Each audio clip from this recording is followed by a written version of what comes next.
ہم لوگوں کی خوش نصیبی ہے اس وقت ہم سب لوگ ہندوستان کی 79ویں یوم آزادی منانے کے لیے آزادی ہند کے اس عظیم مرکز مدرسہ رحمانیہ سپول میں اپنے اعتماد کے ساتھ جمع ہیں۔ آج ہی کے دن 15 اگست 1947 کو ہمارا ملک غلامی کی زنجیر سے آزاد ہوا تھا، اور اس آزادی کو حاصل کرنے کے لیے برادران وطن کے ساتھ ساتھ جو سب سے زیادہ اور سب سے بڑی قربانی دینے والی قوم ہے وہ مسلمان ہیں، وہ آپ کے آباء و اجداد ہیں۔ 2 لاکھ سے زیادہ مسلمان اور 51,000 سے زیادہ علماء کرام اس ملک کی تحریک آزادی میں شہید ہوئے ہیں،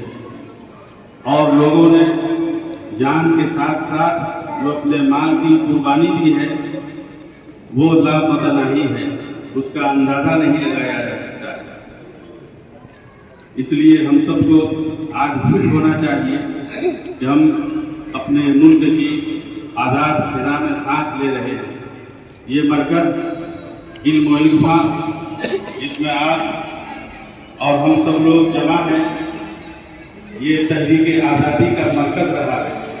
اس پورے علاقے میں جو آزادی کی تحریک چلتی تھی، سارے مجاہدین آزادی یہی جمع ہوتے تھے، یہی سے رائے مشورہ دے پاتا تھا، اور پھر وہ ملک کے صوبے کے علاقے کے